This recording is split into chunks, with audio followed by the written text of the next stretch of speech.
Hey there, friends! Welcome back to the channel. Today, we're diving into one of the most eye-opening books I've ever read, Quiet, The Power of Introverts in a World That Can't Stop Talking by Susan Cain. Now, whether you're an introvert, extrovert, or somewhere in between, this book will make you rethink how we see personality, success, and leadership. And guess what? You don't have to be the loudest person in the room to make an impact. So, let's get into it. Section 1. The Extrovert Ideal. Why Society Loves Loudness. All right, let's start with a big idea from this book. Society is obsessed with extroversion. Think about it. Our schools encourage kids to speak up more in class. Our workplaces value people who network and pitch ideas effortlessly. And leadership is often associated with charisma and confidence. We call it the extrovert ideal. But here's the thing, this wasn't always the case. Back in the 19th century, people valued character over personality. Being thoughtful, reserved, and even quiet was seen as a strength. Then, the 20th century rolls in with industrialization, public speaking, and self-promotion becoming the new gold standard. And suddenly, if you weren't an extrovert, you were seen as too quiet or shy, which, by the way, are not the same thing. And Susan Cain argues that this shift has led to a massive misunderstanding of introverts. They're not just quiet, they're deep thinkers, great listeners, and often the most creative minds in the room. But because of this extrovert bias, we tend to overlook their strengths. Section 2. What makes introverts different? Science behind introversion. So what actually makes someone an introvert? Is it just about being shy? Nope. Introversion is actually a biological trait. Susan Cain breaks this down beautifully by explaining how introverts process stimulation differently than extroverts.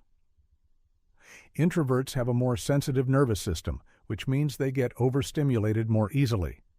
Extroverts, on the other hand, crave stimulation to feel energized. That's why an introvert might love deep conversations but feel drained after a loud party, while an extrovert feels fired up in the same situation. Basically, introverts aren't antisocial, they just thrive in different environments. And honestly, that's okay. The problem is, the world often tries to fix introverts instead of embracing their strengths. Section 3. Introverts as leaders. Why quiet can be powerful. Here's something that totally flipped my perspective. Some of the greatest leaders in history were introverts. Think about it. People like Bill Gates, Warren Buffett, Rosa Parks, and even Barack Obama all have introverted qualities. And guess what? Studies show that introverted leaders often make better bosses than extroverts. Why? Because they listen, they process information deeply, and they let others shine instead of dominating the conversation. In fact, research by Adam Grant found that introverted leaders tend to bring out the best in proactive employees. Instead of micromanaging or stealing the spotlight, they encourage innovation and thoughtful decision-making. And honestly, that's the kind of leader I'd want to work for. Section 4. Practical tips for introverts. Okay, so if you're an introvert watching this, you might be thinking, great, but how do I survive in a world that rewards extroverts? Don't worry, Susan Cain has some awesome advice. Here are my top takeaways. First, stop trying to be someone you're not. Instead of forcing yourself into high-energy environments, find what works for you. Love writing? Dive into it. Prefer one-on-one conversations? Build deep connections instead of forcing small talk at big parties. Second, Cain talks about restorative niches, basically places where you can recharge. Whether it's taking breaks between meetings, working remotely, or having a quiet space at home, these little moments can keep you from burnout. And third, if you have to be in an extroverted setting, like a networking event or a big meeting, prepare in advance.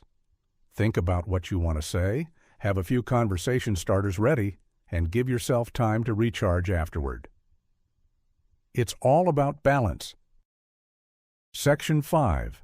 My Final Thoughts. Why this book matters. All right, let's wrap this up. Quiet is one of those books that completely shifts how you see the world and yourself. If you're an introvert, it's like a permission slip to stop feeling guilty for not being the life of the party. And if you're an extrovert, it's an amazing way to understand and appreciate the introverts in your life. For me personally, this book was a game changer. It made me realize that success isn't about how loud you are. It's about what you bring to the table. So whether you're an introvert, an extrovert, or somewhere in between, embrace your strengths. The world needs both. So, have you read Quiet? Are you an introvert or extrovert? Let me know in the comments below. I'd love to hear your thoughts. And if you enjoyed this video, don't forget to like, subscribe, and hit that notification bell. See you next time.